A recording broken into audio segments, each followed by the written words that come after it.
Hello and welcome to your channel for creative studies. So welcome to this another video of paper analysis. So today we will be doing the paper analysis for Begla 135, that is of English in daily life. Okay आज हम लोग देखेंगे English in daily life. ठीक है, ये paper जो है ये एक इंग्लिश पेपर है and this is related to partly of grammar paper. As you can see English in daily life, ये आपका टाइम 3 आवर्स का है एंड 100 मार्क्स. ओके, और यहाँ पर इंस्ट्रक्शंस क्या दिया गया है, अटेम्प्ट ऑल क्वेश्चंस. अब चलिए आते हैं हमारे पैसेज पे. अगर आप देख सकते हो कि यहाँ पर क्या इंस्ट्रक्शन दिया गया है कि read the following passage and answer the questions given below it. तो यहाँ पर एक पैसेज दिया गया है. ये पैसेज के बारे में मैं थोड़ा एक ओवरव्यू बता दूंगा क्योंकि ये ज़रूरी है, as you have seen in my previous videos as well. मैं थोड़ा पैसेज के बारे में थोड़ा बताता हूँ, उसके बाद में डिफरेंट क्वेश्चन जो है उसके बारे में मैं डिस्कस करता हूँ in terms of analysis of the paper. So if you can see this passage that is being talked about, it's talked about a topic on things getting late. ठीक है, इसका मतलब जो चीज़ देर हो जाता है या कोई चीज़ कारण की वजह से देरी हो जाता है तो उसके बाद एक इंसान को क्या करना चाहिए. ठीक है, तो यहाँ पर अगर आप देखोगे स्टार्टिंग में सेंटेंस क्या है कि one of the ways I attempt to keep my own stress under control is to avoid whenever possible the bad habit of keeping other people waiting. तो एक चीज़ राइटर क्या बोलते हैं, अगर आप पहले ही देखोगे ये एक सेमी मॉडरेट पेपर है और सेमी मॉडरेट पेपर का मतलब ये है कि इस पेपर में सिर्फ एक type of way of writing नहीं है. This is like first person narrative, like the author has put his point of view into it. तो यहाँ पर आई दे के यहाँ पर बताया गया है. ठीक है, तो वो एक चीज़ बता रहे हैं ये पर्टिकुलर पैराग्राफ में कि मेरा सबसे ज़्यादा स्ट्रेस अंडर कंट्रोल को कैसे करके अवॉइड किया जाता है, जैसे पीपल को वेट ना करवा के. तो वेट करवाना एक चीज़ एक बैड हैबिट की तरह राइटर मानते हैं. Time is very precious to everyone, सबके लिए टाइम बहुत बहुमूल्य है and it is very important. मतलब कोई भी जगह पे आप जाइए, कोई जॉब जाइए या कहीं पर भी आप जा रहे हो, punctuality, attendance and your deliverance to the particular company or work or anything, that is what you can do from your part, is something that is very important. While most people are sometimes somewhat forgiving, अगर आप देखोगे बहुत सारे लोग तो forgive कर देते हैं अगर कोई चीज़ लेट होता है तो. बट अगर लेट होता है तो वो चीज़ क्यों हो रहा है, इस चीज़ के बारे में आपको देखना पड़ेगा. एंड इस पैसेज का, हर एक पैसेज का ना एक मीनिंग होता है and through this passage we will get to understand that why and how things get late, maybe intentional और अनइंटेंशनल. मतलब जानबूझ के या बूझ के, अगर नहीं भी अनजाने में भी अगर किसी का लेट होता है तो वो क्यों होता है और इससे क्या इम्पैक्ट पड़ता है. ठीक है, अगर आप थर्ड पैराग्राफ में देखोगे तो यहाँ पर एक चीज़ बताया गया है कि कैसे करके सारी चीज़ों को प्रिवेंट किया जा सकता है, लेट कैसे करके प्रिवेंट किया जा सकता है कोई चीज़ को अगर हो सके.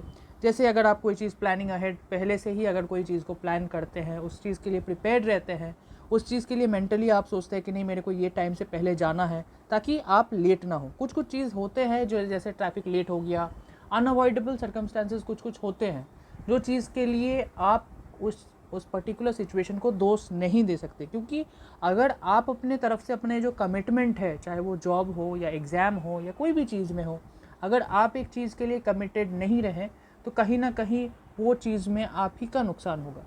तो इन पर्टिकुलर कोई जानबूझ के तो लेट नहीं करता है कोई भी चीज़ के लिए, बट ये चीज़ को अवॉइड करना ज़रूरी है.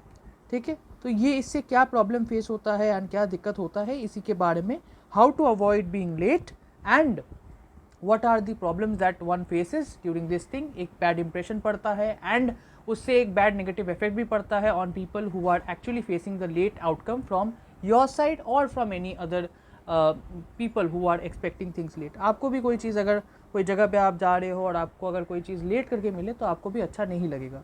तो simultaneously if you see there are some questions, again like answer the questions given below. तो चलिए आते हैं क्वेश्चंस पे. तो फर्स्ट क्वेश्चन जो है यहाँ पर अगर आप देख सकते हो कि 2 मार्क्स का है. What when you keep people waiting what is the subtle message that you are giving them. अब यहाँ पर देखिए, मैंने बोला था कि ये एक सेमी मॉडरेट पैसेज है. सेमी मॉडरेट पैसेज या मॉडरेट पैसेज जो भी आप बोलो, इसका मेन चीज़ मैंने इसीलिए मैंने बताया क्योंकि यहाँ पर यू बोला गया है. ठीक है, जब राइटर लिख रहा था तो आई के पर्सपेक्टिव में लिखा गया था, that was in first person narrative. ठीक है, अगर आपको पहले भी मैंने बताया कि आई से दिया गया है, तो मोस्टली अगर ऐसा आई टाइप का आ गया और आप कैसे करके इसको रिफ्रेम कीजिएगा तो आपको इस पे बोलना पड़ेगा कि according to me and according to what writer has said, और उस चीज़ को रिफ्रेम करना है, ठीक है। तो when you keep people waiting, what is the subtle message that you are giving them, तो ये चीज़ को आपको रिफ्रेम करना है। अकॉर्डिंग टू राइटर तो है ही, according to this passage what I would be doing, what I have learned is that while most people are somewhat forgiving, keeping them waiting is a sign of disrespect and a lack of acknowledgement. The subtle message is that what I would think is my time is, or according to what author, what that is like my time is more important than the other person, yours नहीं, than the other person. इसको reframe करना पड़ेगा. Consider the magnitude of this suggestion. Do I feel that anyone else's time is more precious than ours? I doubt it. Doesn't it make sense that then that everyone feels the same way? Same इस चीज़ को reframe करने के बाद कैसे करके कीजिएगा कि जो मैसेज जो यहाँ पर बताया जा रहा है, जैसे मैंने पहले ही बताया कि जैसे माई time is more important than yours, consider the magnitude of this suggestion that do you feel that anyone else's time is more precious than yours? I doubt it. Doesn't it make sense that everyone else feel the same way? Same चीज़ वही है कि आपको बताना है कि what I learned or what I have gone through the passage, according to that, इस चीज़ में आपको बताना है कि what is the subtle message according to me. The subtle message that what we are going to give them is like we shouldn't do late. If just like if I get things something late, according to the passage what I have learned, that the other person would also feel the same way, and that person will also feel the same amount of bad impression on me, because it's both sides of the coin. Okay, इसीलिए ये चीज़ का समझाना आपको पता पड़ेगा, ठीक है। आपको जस्ट उसको रिफ्रेम कर देना पड़ेगा, क्योंकि ये योर्स एंड माइन और मी ये सब चीज़ फर्स्ट पर्सन में लिखा गया है, ठीक है। तो उस चीज़ के लिए इसीलिए यू दिया गया है, तो सेंटेंस को देखिए, इसीलिए इसको रिफ्रेम करना है। ये पैसे चेंज हो जाएगा, मगर अगर ऐसा आए तो इस चीज़ को जस्ट रिफ्रेम करना है, मेन चीज़ यही है, ठीक है। तो आप बोल दीजिएगा कि according to the passage what I have learned और what I have read and understood that in this passage we have to keep people from keep people not waiting for too long, because as I am feeling the same the other person would also feel the same, ठीक है, जो waiting के लिए होता है। Next है कि why is keeping someone waiting also stressful for the person who makes them wait. तो स्ट्रेसफुल क्यों है, यहाँ पर आंसर दिया गया है कि स्ट्रेसफुल क्यों किया जाता है। तो my time is more important than yours, इसके बाद तो हम लोग देखे हैं। सेकेंड पैराग्राफ में यहाँ पर रहेगा कि highly stressful to keep people other people waiting because I know because we know that we are disappointing someone. We you को वी कर दीजिएगा, चेंज कर दीजिएगा। We are disappointing someone in the back of our mind, your को our हो जाएगा।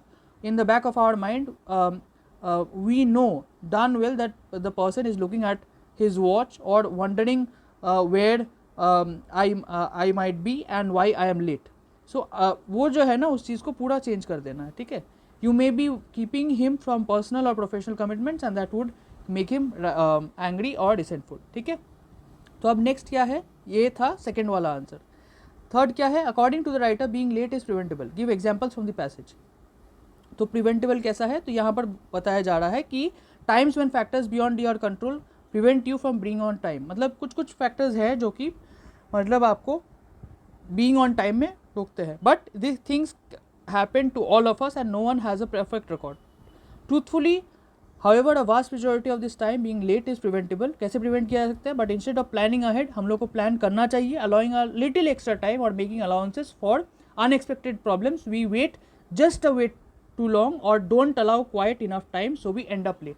तो हमें लेट होने से बचने के लिए हमें कुछ पहले से प्रिपेयर करना पड़ेगा।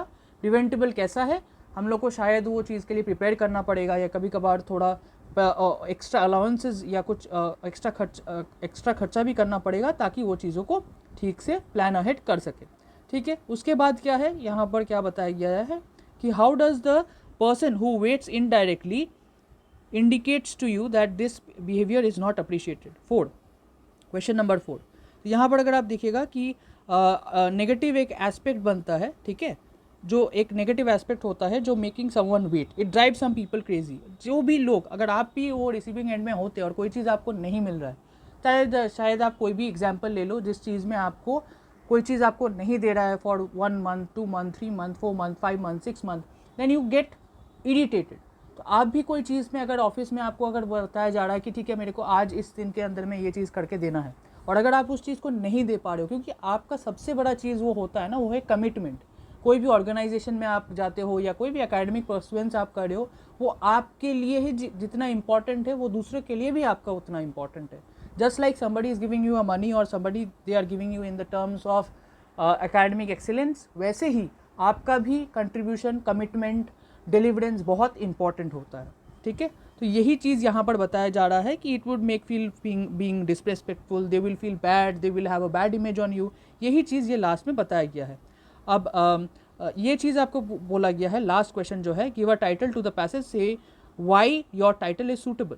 तो टाइटल आपका पैसेज का क्या दे सकते हैं? टाइटल ऑफ द पैसेज ये दे सकते हैं कि the title of the passage for the given passage that is there is like how to prevent being late. ठीक है, या how to manage time well और how to prevent being late. ये दोनों चीज़ में से आप ऐसे दे सकते हो, डिपेंडिंग ऑन पैसेज आप एक टाइटल दे देना, ये चीज़ को आपको बताना है। ठीक है, नेक्स्ट क्या है कि फाइंड वर्ड्स और phrases from the passage which mean the same as the following in the context of the passage. जैसे फर्स्ट में है क्या, अंडरलाइन, तो पैरा 1 में ये चीज़ में दिया हुआ है। ठीक है, अगर आप देखोगे अंडरलाइन यहाँ पर इस पे चीज़ पे आपको दिया गया है कि कीपिंग अदर पीपल वेटिंग, ये चीज़ में आपका अगर आप देखोगे तो यहाँ पर मीनिंग यहाँ से खोजना पड़ेगा। ठीक है, तो अगर आपको कोई भी चीज़ मतलब कोई अलग एक मीनिंग मिलता है तो उसको अंडरलाइन करके रखना है। ठीक है, तो मैं एक एग्जांपल आपको दे देता हूँ, उसके बाद हम लोग नेक्स्ट सेक्टर में जाएंगे, क्योंकि ये तो पैसेज चेंज हो जाएगा। I will give you an example how to solve it. ठीक है, तो यहाँ पर जैसे एंग्री एंड ऑफेंडेड, ठीक है, एंग्री एंड ऑफेंडेड जो कि पैरा 2 में है, क्योंकि इसमें हिंट दे दिया गया है तो इसीलिए मैं, आप समझ सकते हो कि पैरा 2 में ही ये होगा, तो इसीलिए मैं कुछ एग्जाम्पल्स में करूँगा, उसके बाद में डिफरेंट क्वेश्चंस में मैं आऊँगा। ठीक है, तो एंग्री ऑफेंडेड ये आपका रिसेंटफुल ही है, एंग्री और रिसेंटफुल, यहाँ पर ही एक हिंट दे दिया गया है।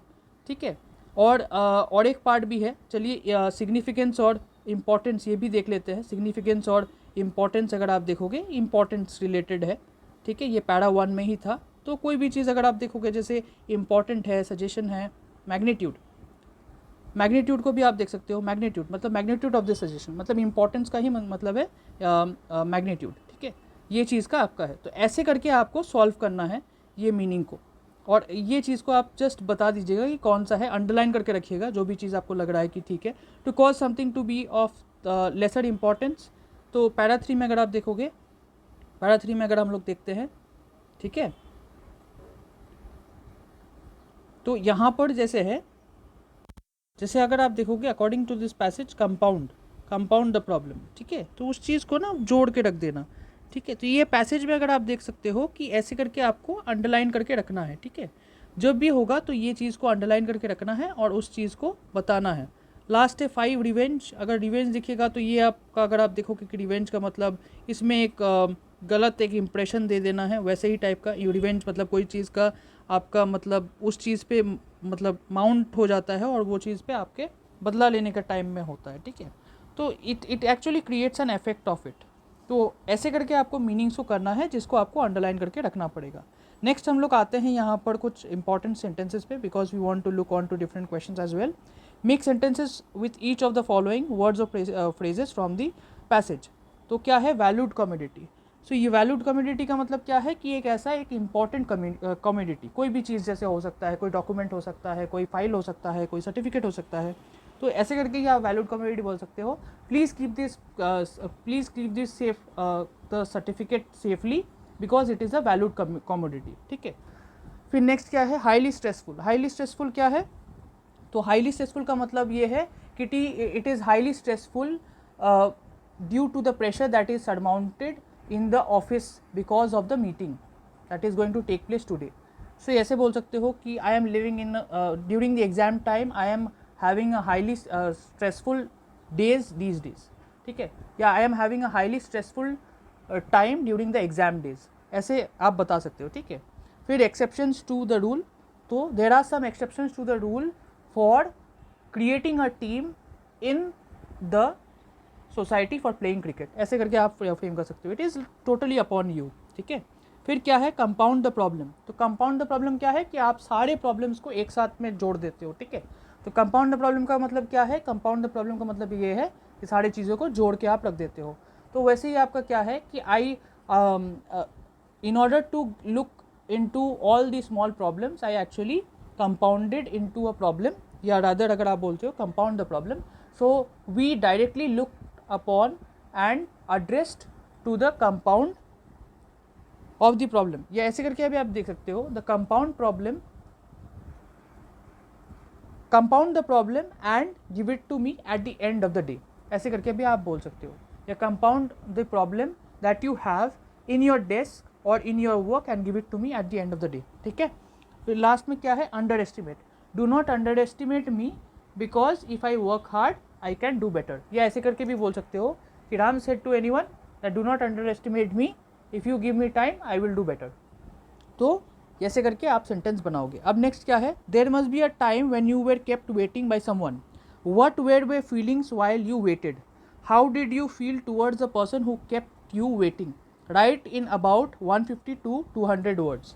अब यहाँ पर एक पैसेज के ऊपर में ही ऐसे चीज़ बताया गया है, आपको समझ में आ ही रहा होगा कि वेटिंग के बारे में आप कोई भी चीज़ के लिए बता सकते हो, या बैंक में भी हो सकता है या कहीं पर भी आपको हो सकता है। आपको अगर बुक्स भी लेट करके मिले हैं या कोई भी चीज़ आपको लेट करके मिला है तो आपको ये चीज़ को बताना है। ठीक है, तो ये चीज़ को आपको बताना है कि क्या दिक्कत है, क्या चीज़ हुआ था, ये सिचुएशन आपको खुद फ्रेम करके बताना पड़ेगा। से सपोज मैं बताता हूँ कि एक इंस्टेंस ये हो सकता है कि शायद आप बैंक में गए या कहीं पर आप गए और आपको एक लंबा दिन में आपको 1-2 घंटा आपको फालतू में वेट करना पड़ा और आपका काम भी नहीं हुआ, तो ये चीज़ के बारे में आपको बताना है।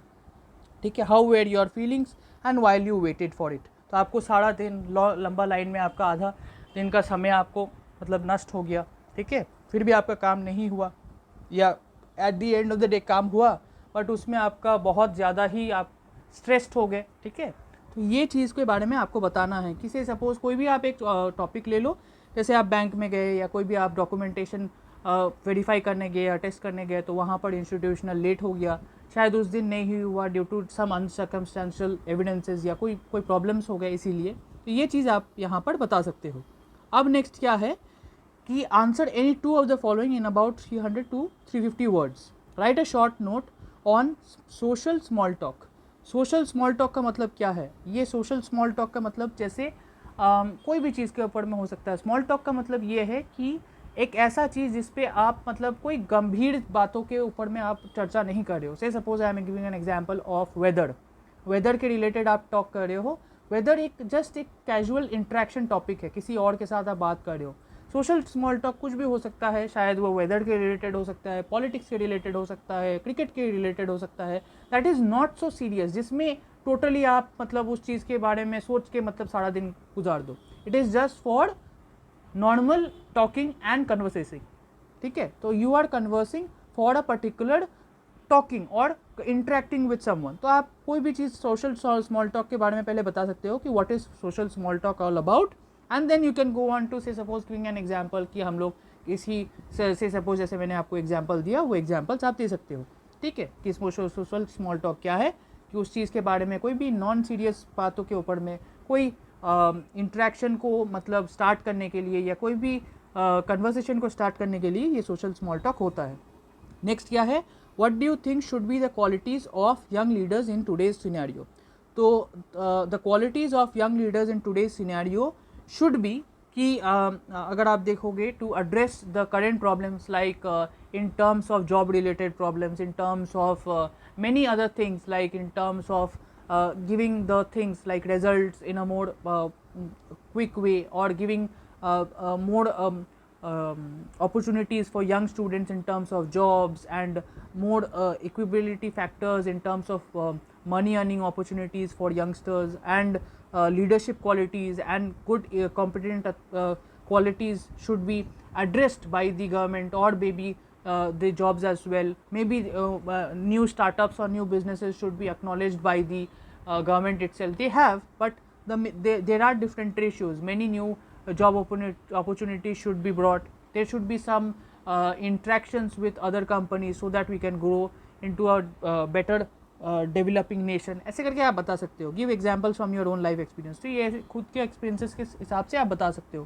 कि क्या क्या चीज़ आप अच्छा कर सकते हो। ठीक है, तो यंग लीडर्स में ये हो सकता है बहुत सारी चीज़ें। Why is time management so important for all of us. Time management क्यों इंपॉर्टेंट है, एग्जाम में भी आप देख सकते हो कि ये question all of the time है, तो आप एग्जाम के टाइम में भी बता सकते हो या कोई इंटरव्यू टाइम के लिए बता सकते हो या कोई भी चीज़ के लिए बता सकते हो. Time management is very important. Managing time is very important in our life.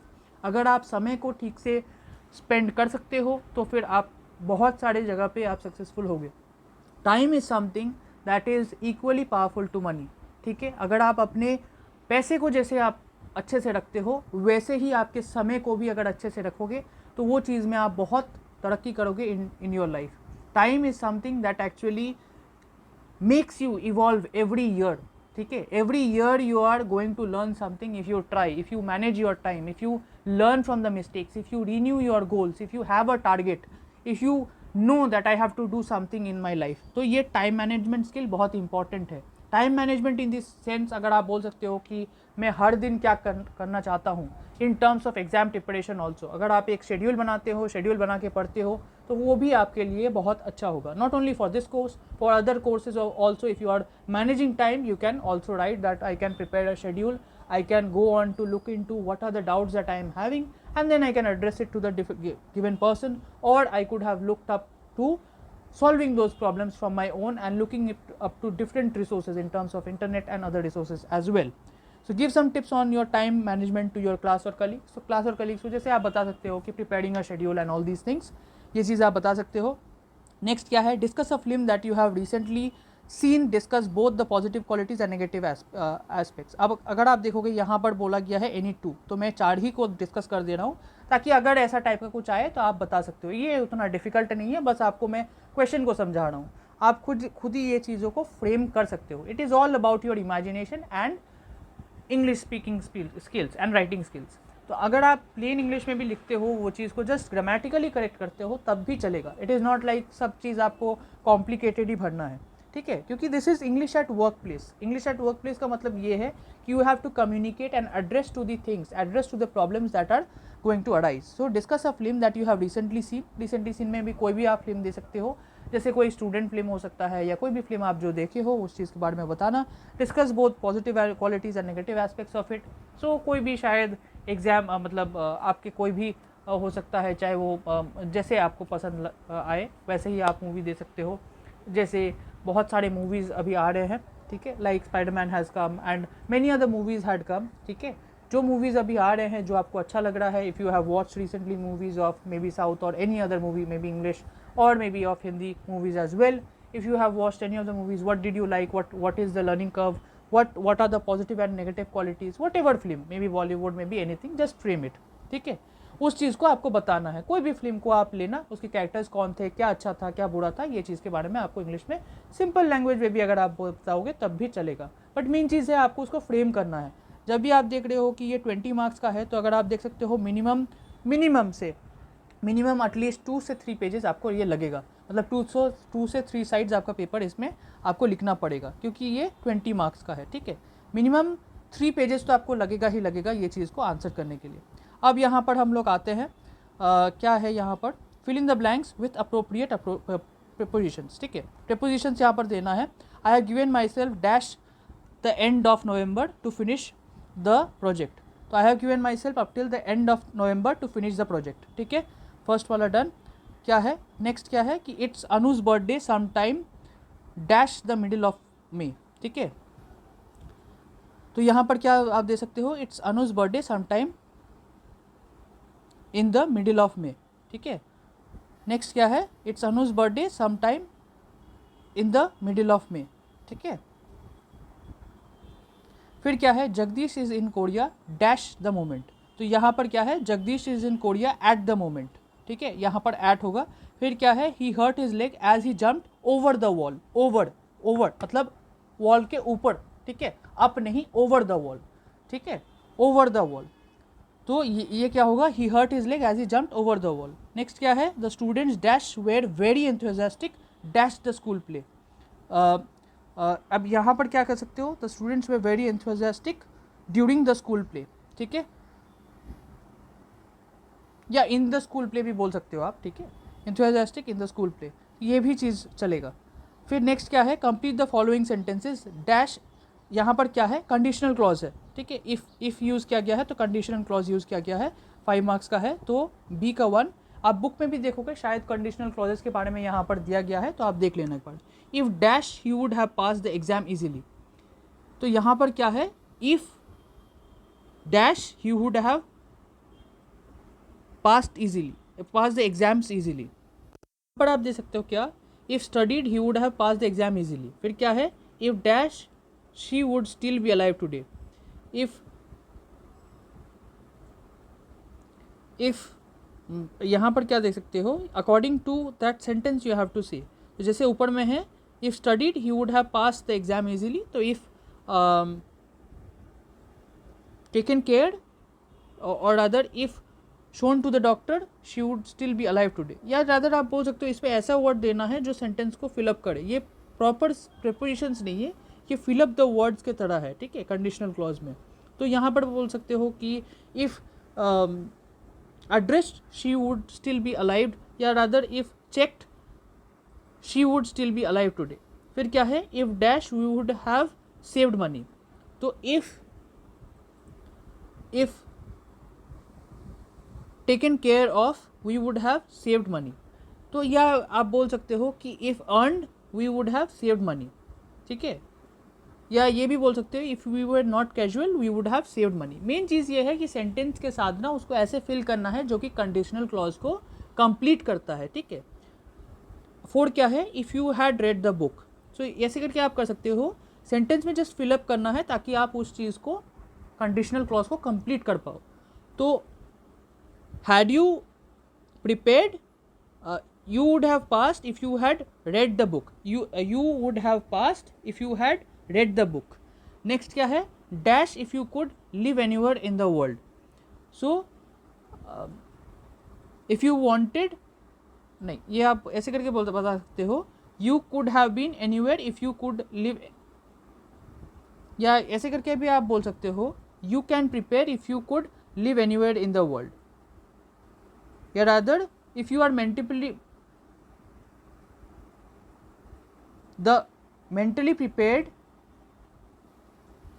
आप बता सकते हो कि you could survive if you could live anywhere in the world, ठीक है।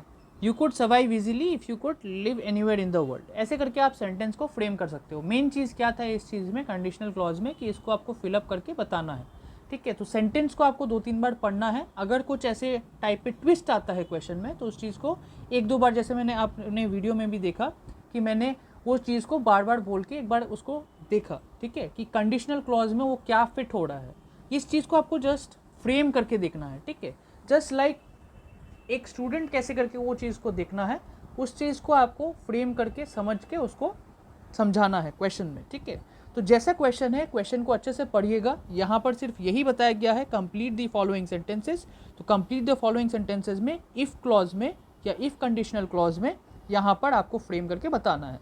अब नेक्स्ट आते हैं कि fill in the blanks with the correct active और passive voice forms of the verbs given in the brackets. So 10 marks का ये है। तो since fluid milk spoil easily it must be handled carefully and quickly. तो क्योंकि fluid milk spoils easily it must be handled carefully and quickly. The milk collected from the farms and taken to receiving stations where it is inspected and weighed, ठीक है, and weighed and chilled। weighed मतलब WEIGHED, ठीक है, weighed and chilled। it is then transferred to a pasteurizing plant in special tank, trucks or railroad cars। pasteurizing kills होगा यहाँ पर, क्योंकि यहाँ पर एक टेंस का चेंज हुआ है, ठीक है। pasteurizing kills all dangerous bacteria in the milk and makes it safe to drink। the milk is heated to at least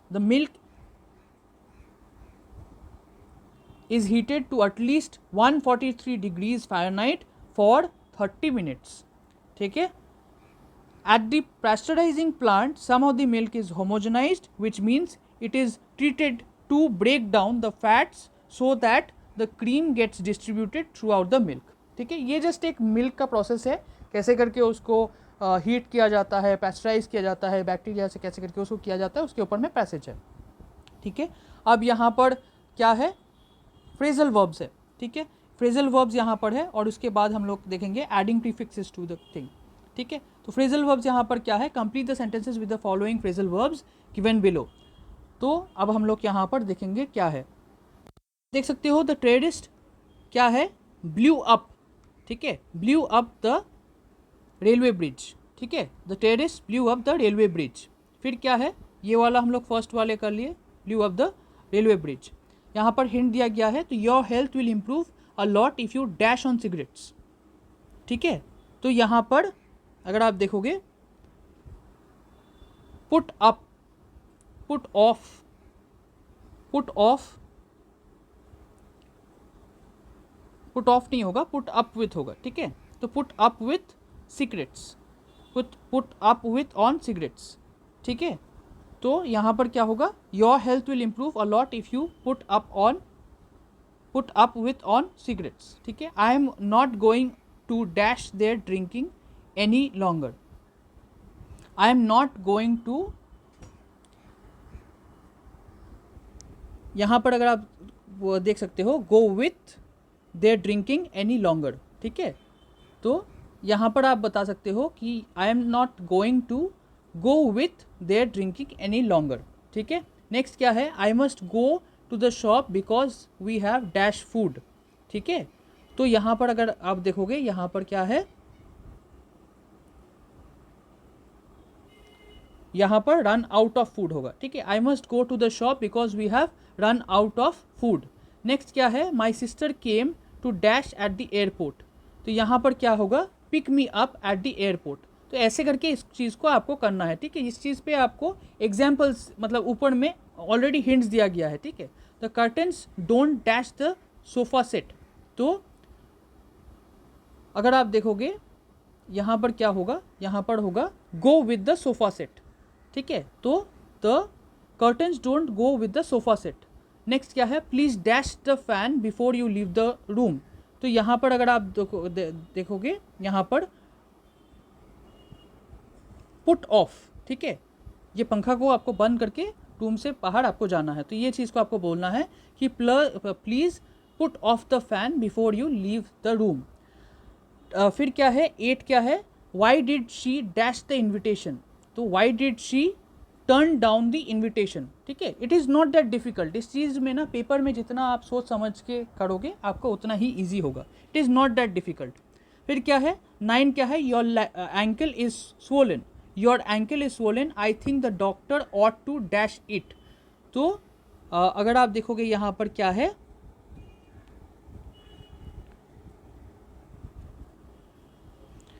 यहाँ पर आपको pick, your ankle is swollen, I think the doctor ought to dash, the doctor try to, क्या होगा यहाँ पर बोलते हैं, रुकिए। अगर आप देखोगे यहाँ पर your ankle is swollen, I think the doctor ought to look at it, ठीक है। क्योंकि यहाँ पर अगर आप देखोगे इस चीज़ के ऊपर में ही देख के बोलना पड़ेगा। We arrange to meet at 7:30 PM but she did not dash, तो she did not turn up, ठीक है, but she did not turn up. तो यहाँ पर आपके एग्जाम्पल्स के हिसाब से ही हो गया। अब नेक्स्ट हम लोग जाएंगे क्या है, make antonyms of the following words by adding the prefixes appropriately, ठीक है। Make the antonyms of the following words by adding to the prefixes appropriately. तो फॉर्चुनेट है, तो फॉर्चुनेट का ऑपोजिट क्या है ये आपको बताना है। केपेबल, केपेबल क्या है वो चीज़ आपको बताना है। Educated, uneducated, advantage, disadvantage, expensive, ये एंटोनिम्स देना है, ठीक है। एंटोनिम्स का मतलब है आपको प्रीफिक्स ऐड करना है। In expensive, inexpensive, rational, irrational, legal, illegal, pure, impure, ठीक है। यूज, हैंडल, इस चीज़ के ऊपर में जस्ट उसको ऐड करना है, ठीक है। फॉर्चुनेट, डिसफॉर्चुनेट, केपेबल, इनकेपेबल, ठीक है। Educated, uneducated, advantage, disadvantage, expensive, inexpensive, rational, irrational, ठीक है। Legal, illegal, pure, impure, use, misuse, handle, mishandle. हो गया 10 हो गया, एक साथ में हम लोग ने देख लिया। तो it is not that easy. अगर आप उस चीज़ को नहीं पढ़ के एक बार देखें, एक बार उस चीज़ को फिर से एक बार पढ़ के देखिएगा, एक बार जैसे उसको रीड करके देखेगा तो फिर वही after 1-2 minutes you will get to know it. अब आपको जस्ट क्वेश्चन को एक दो बार रीड करके देखना है, it is not that complicated paper, just आपको रीड करके देखना है and time and again just read it carefully, ठीक है, क्योंकि this is a grammar type of a paper, और अगर आप लोग रीड करके बीच में ठंडे दिमाग से नहीं देखोगे तो ये चीज़ में आपका चाप हो जाएगा। अब लास्ट 2 क्वेश्चन है, you are advising your parents to use certain networking sites, ठीक है, ऑन देयर फोन्स और computers, discuss the advantages of using them in a conversation that you have with your parents, you may use about 10 to 12 turns. Parents बोला गया है, advising your parents, तो parents को बोला जा रहा है, तो पेरेंट्स मतलब not one parent, you are telling about parents मतलब मॉम एंड डैड, ठीक है। अगर ये पेरेंट होता तो अलग बात होता, पेरेंट्स बोला गया है तो आप एक को भी ले सकते हो या मॉम या डैड को भी ले सकते हो, it is not a problem. आप बता सकते हो कि कैसे करके आप एक पर्टिकुलर साइट में भी, फेसबुक या कोई भी एक साइट ले सकते हो। आप एक डायलॉग स्ट्रक्चर में देख लीजिएगा, जैसे आपकी बुक में भी दिया गया है, say suppose you are taking any name, say suppose Ram, and you are talking with your mom or dad, and you can just tell that person that you can use numerous working sites like मतलब social media sites और phone में sites जो networking sites है, जैसे Facebook हो गया, ठीक है, नहीं तो ट्विटर हो गया, ठीक है, उस चीज़ के बारे में आपको बताना है, तो उसमें क्या फ़ायदा है वो चीज़ को आपको बोलना है, ठीक है, तो ये चीज़ के बारे में आप बता सकते हो। नेक्स्ट क्या है, डायलॉग राइटिंग में तो यही है कि आप एक नाम बोल सकते हो, hello mummy how are you, ठीक है, या हेलो पापा हाउ आर यू डूइंग, या आप उसमें बोल सकते हो कि पापा today I will be looking on to, I will be showing you a different type of networking site today which you have not seen earlier, maybe of Facebook, maybe of Twitter और maybe of Instagram, कोई भी एक चीज़ में उसका क्या benefits है, क्या चीज़ आप देख सकते हो, how you can destress with it और how you can work with it, how you can spend your time with it, how you can share with people, how you can meet with other people of your own generation, or you can meet with your old college friends or old school friends, ठीक है, या old village friends और old city friends, ऐसे करके आप उस चीज़ को just frame करना है, ठीक है, इन डायलॉग फॉर्मेट में। तो बुक में भी सैम्पल है, जस्ट उसको प्लेन इंग्लिश में उस चीज़ को बताना है, ठीक है। नेक्स्ट क्या है, और यहाँ पर बताया जा रहा है, यहाँ पर बताया जा रहा है कि you are standing for the post of president of your college council, ठीक है, write a speech where you will tell your peers of the vision you have in mind for the betterment of your college, ठीक है। तो betterment of your college, फिर से यही चीज़ अगर आप देखोगे, फिर से एक बेटरमेंट ऑफ योर कॉलेज के बारे में बताया गया है, तो फिर से आप यही चीज़ बता सकते हो कि स्पीच है, स्पीच यहाँ पर बताया जा रहा है, स्पीच का मतलब एक पर्टिकुलर, जैसे इंट्रोडक्शन स्पीच होता है तो आई पर्टिकुलर योर नेम, और अगर नेम नहीं देना है तो we have gathered here to address about the president college council elections for the post of the collections, we will do this, we want to improve some of the things like अगर canteen में खाना हुआ या particular events हुआ या कोई भी opportunities हुआ, स्टूडेंट वेलफेयर के लिए कैसे करके आप बेनिफिट दे सकते हो, या कैसे करके आप पढ़ाई को और डिफरेंट डायमेंशंस दे सकते हो या डिफरेंट अपॉर्चुनिटीज़ दे सकते हो न्यू स्टूडेंट्स को, इस चीज़ के बारे में एक कॉलेज के काउंसिल में आपको ये बताना पड़ेगा। आप बता सकते हो कि फूड कैसे हो सकता है, कैसे बेनिफिट हो सकता है हमारे कॉलेज के, शायद नोट्स के रिलेटेड बोल सकते हो या असाइनमेंट्स के लिए बोल सकते हो, या we can collect in to different things and answers and it would be collective for all people. तो एक पोजीशन के लिए आपको कॉलेज के उस चीज़ के बारे में बताना है। तो यही था आज का वीडियो, ऑल्दो ये आज लेंदी वीडियो हो गया है, बट ये पेपर ऐसा ही है जिसको अच्छे से समझाना था। आप अगर थोड़ा हो सके तो मटेरियल का स्पेसिफिकली स्ट्रक्चर के बारे में थोड़ा देख लीजिएगा, वहाँ पर पैटर्न दिया गया है। ग्रामर का इट्स ऑल अबाउट प्रैक्टिस।